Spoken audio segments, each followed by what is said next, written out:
Assalamualaikum warahmatullahi wabarakatuh. Perkenalkan, nama aku Humaira Zildani, peserta Diksuswati Nasional Imawati Cabang Ciputat yang dilaksanakan pada tanggal 25 Maret sampai 27 Maret 2022. Yang waktu itu temanya membahas tentang merawat suluh kepemimpinan perempuan yang progresif dan juga inklusif.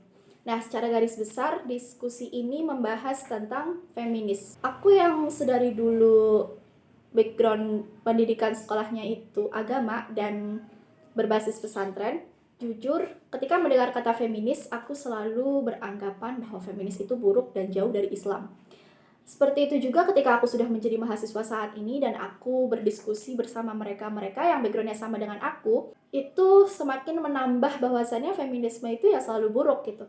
Tapi bukan berarti mereka-mereka yang pendidikan latar belakangnya berbasis pesantren seperti aku juga berpikiran sama seperti aku. Nah, akan tetapi karena sekarang kita sudah menjadi mahasiswa dan mahasiswa itu dituntut untuk selalu berpikiran luas dan mahasiswa selalu dihadapkan dengan persoalan-persoalan yang banyaknya informasi kita terima itu selalu berbeda perspektif gitu. Jadi aku mencoba untuk mengikuti diskusi ini dan ternyata setelah aku mengikuti diskusi ini tentang feminisme, pandangan aku dengan feminis itu berubah.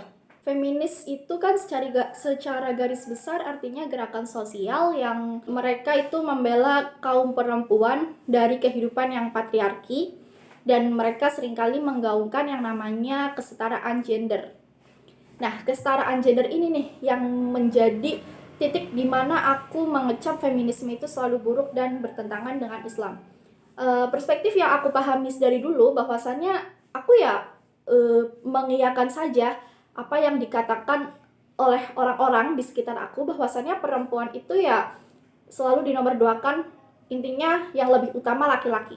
Ketika ada kepemimpinan maka yang lebih utama laki-laki. Ketika kita dalam forum kemudian kita akan mengungkapkan suatu pendapat maka yang didulukan juga laki-laki. Terus perempuan tentang karir, ya perempuan lebih baik di rumah saja. Tapi kalau soal hal ini, aku memahami bahwa setiap kondisi orang-orang itu berbeda. Jadi aku tidak terlalu saklek perempuan itu harus di rumah aja gitu. Akan tetapi seperti pada zaman sekarang ini yang namanya Islam itu kan sekarang terbagi adanya Islam feminis, Islam radikal, Islam liberalisme, Islam sekuler, Islam garis lurus gitu kan.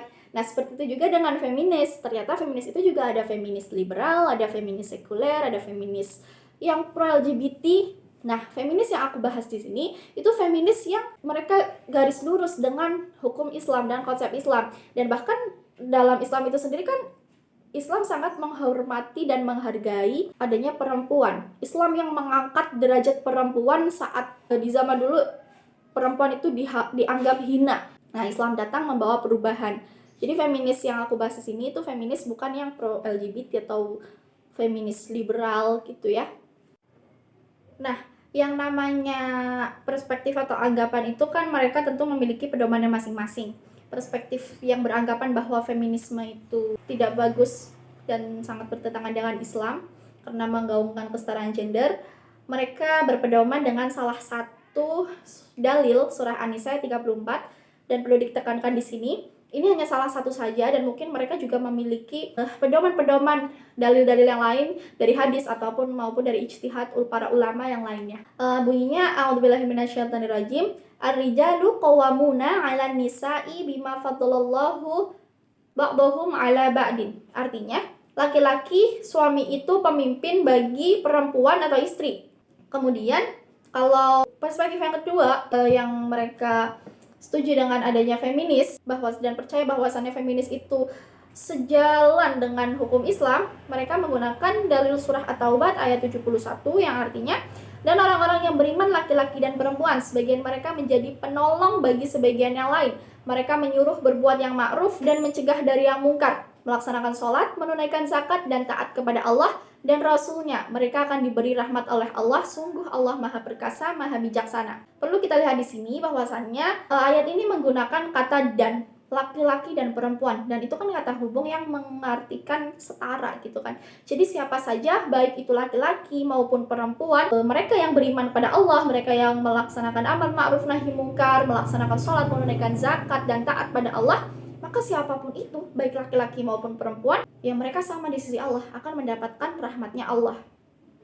Dan orang-orang yang memahami bahwasannya feminisme itu sejalan dengan Islam, mereka membantah ayat surah An-Nisa tadi yang ayat 34 yang bunyinya jadi laki-laki itu pemimpin bagi perempuan, dan mereka mengatakan bahwasannya itu kan ada dalil selanjutnya yang ayat selanjutnya yang bunyinya ba'dhum ala ba'di wa bima anfaqu min amwalihim, karena Allah telah melebihkan sebagian mereka laki-laki atas sebagian yang lain perempuan. Maksudnya ini tentang harta. Jadi yang dimaksudkan laki-laki dikatakan sebagai pemimpin ini ya dalam keluarga saja gitu loh. Allah nggak ada mengatakan bahwasannya laki-laki itu yang harus menjadi pemimpin dalam segala hal. Karena masih ada ayat selanjutnya. Kita harus memahami ayat seutuhnya gitu. Tapi kan yang namanya anggapan, pendapat, tentu mereka tidak hanya dari satu dalil saja. Dan yang dua perspektif ini tentu tidak hanya menggunakan dua dalil ini saja. Mungkin ini cukup sedikit membahas ya. Jadi kemudian kita harus bagaimana? Ya kita nggak boleh saling menyalahkan, karena setiap pendapat, setiap argumen itu tentu memiliki latar belakang apa yang membuat mereka memiliki pendapat seperti itu. Jadi kita harus bisa berpikiran terbuka, berpikiran lebih luas lagi, melihat apa sih sekiranya yang membuat mereka berargumen seperti itu. Dan menurut aku juga, yang namanya perspektif yang kita pahami tentu memiliki efek atau hasil dari apa yang kita percaya. Dan menurut aku salah satu contoh saja, mungkin nggak semuanya. Ini nggak semuanya contoh yang aku paparkan itu saklek ke semua orang, tapi mungkin dari sedikit pengalaman aku, ketika kita memilih mengamini atau setuju dengan perspektif yang pertama, laki-laki lebih utama daripada perempuan, dan karena ini kan perspektif aku dulu yang pertama kan, perspektif pertama aku tentang feminisme, maka ketika aku sudah berada di posisi yang aman, tidak tertindas sebagai perempuan, dan aku mengamini pendapat yang laki-laki lebih utama daripada perempuan, seolah-olah aku itu nggak peduli sama perempuan-perempuan lain di luar sana. Jadi bukan kita sih, mungkin aku saja. Aku merasa perempuan-perempuan yang sekiranya berbeda sama aku, atau mungkin perempuan mereka yang belum menutup auratnya atau sekiranya akhlaknya buruk, ya udah mereka bukan bagian dari kita. Dan mungkin lebih ekstrimnya lagi, bakalan ada yang kayak ngejulit kayak kok gitu sih, cewek kok gitu sih, cewek gitu sih. Jadi nggak ada yang namanya woman support woman. Bahkan yang sering kali terjadi tuh, siapa yang menjatuhkan harga diri wanita, ya mereka sama-sama wanita. Terus ketika kita belajar tentang agama, itu hanya berfokus untuk diri sendiri dan juga orang-orang yang sama seperti kita. Kita nggak peduli kepada mereka orang-orang di luar sana yang sekiranya berbeda dari kita, atau mereka yang belum mampu untuk menutup auratnya atau memperbaiki akhlak mereka. Walaupun yang namanya akhlak itu kan tergantung Allah, tapi kan apa yang kita lihat mungkin bisa sedikit menilai bagaimana sekiranya kepribadian kan. Yang namanya kepribadian mungkin bisa dilihat sedikit dari kacamata manusia, walaupun yang menilai itu Allah, tapi sebetulnya kita nggak berhak sih untuk menilai seseorang. Akan tetapi mereka yang memiliki argumen yang pertama tentang feminis ini juga memiliki kelebihannya. Mereka itu totalitas ketika menuntut ilmu agama. Mereka langsung mencari dari sumber yang tepat, sumber yang referensi yang kualitasnya bagus, tidak asal comot sumber sana sini sembarangan. Mereka totalitas dalam memahami agamanya.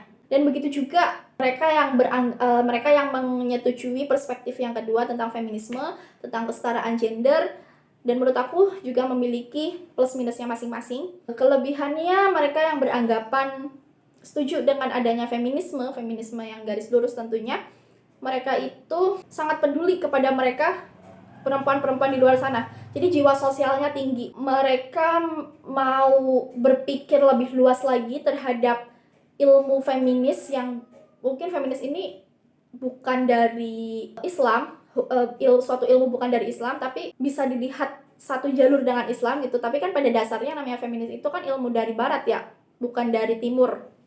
Jadi mereka lebih peduli terhadap perempuan-perempuan lain di luar sana, kemudian tidak mudah untuk menjudge mereka-mereka yang berbeda, akan tetapi orang yang beranggapan dengan perspektif feminis yang kedua atau setuju dengan namanya kesetaraan gender juga memiliki kekurangan menurut aku. Apa yang aku lihat ya, nggak semuanya, sekali lagi nggak semuanya. Karena banyak juga mereka-mereka yang seringkali menggaungkan kesetaraan gender itu seringkali membuat mereka lupa adanya aturan dalam Islam. Kita sebagai perempuan kan kodratnya melahirkan kan. Suatu saat nanti kita akan menjadi ibu. Oke, kita nggak usah bahas tentang yang lagi marak sekarang tentang child free atau nggak mau punya anak. Kita nggak akan bahas itu. Tapi kan pada kenyataannya kebanyakan dari kita ya tentu ingin menjadi seorang ibu, dan menjadi seorang ibu itu butuh jiwa yang memiliki lemah lembut. Akan tetapi orang yang biasanya menggaungkan feminis, mereka seringkali melupakan bagaimana membentuk diri mereka supaya bisa menjadi ibu yang berkualitas, bagaimana menjadi lemah lembut ketika perempuan mungkin dilahirkan agak tomboy, yang sebetulnya mungkin itu ya dibikin bukan bawaan dari lahir, atau mereka sering tontonan yang sering mereka nikmati dan membuat mereka tomboy atau menyukai sesuatu yang berbau-bau laki-laki gitu. Mereka selalu berlindung diri, ini kan diri aku gitu, aku nyaman pakai ini gitu. Kemudian mereka perempuan yang cara pakaian perempuan itu kan sudah diatur dalam Islam, harus berjilbab, harus menutup aurat. Ketika mereka nyaman dengan tidak menggunakan jilbab, atau ketika mereka nyaman melakukan suatu hal yang membuat mereka enjoy akan tapi keluar dari batasan Islam, mereka akan beralibi, ini aku menyukai hidup aku nyaman dengan hidup aku yang seperti ini gitu.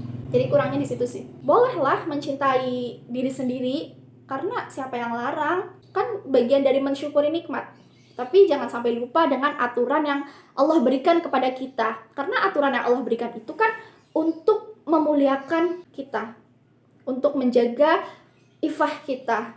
Dan seperti itu juga dengan perspektif yang pertama, bolehlah kalian mungkin menjaga jarak dengan perempuan-perempuan yang berbeda, pergaulan mungkin yang akhlaknya berbeda, yang pergaulannya sangat bebas, demi untuk menjaga diri mereka supaya tidak terbawa arus. Tapi kalian yang nggak boleh menjudge mereka, langsung mengecap buruk perempuan-perempuan yang berbeda dengan kalian, karena kita nggak tahu nih latar belakang apa yang membuat mereka seperti itu. Apa sih sebenarnya yang mereka rasakan sehingga membuat mereka seperti itu, atau mungkin mereka belum tahu apa yang seharusnya mereka lakukan sehingga mereka hanya mengikuti arus kehidupannya saja gitu.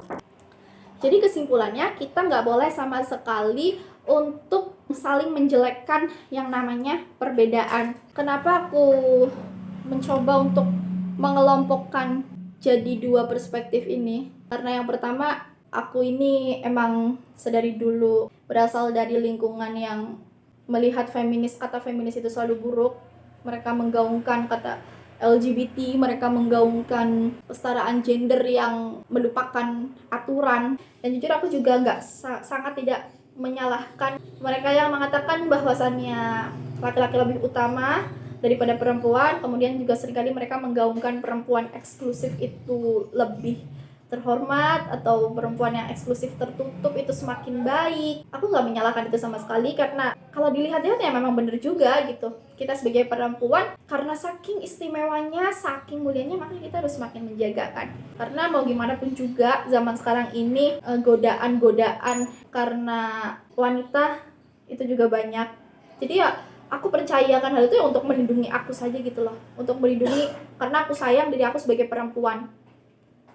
Tapi bukan berarti aku juga menyalahkan mereka perempuan-perempuan di luar sana yang mereka optimis sebagai menjadi seorang pemimpin, atau mereka optimis menjalani karir mereka optimis menjadi perempuan yang terus progresif, sama seperti laki-laki yang terus meniti karir mereka, menggapai mimpi mereka setinggi mungkin. Dan aku juga sangat tidak menyalahkan akan hal itu.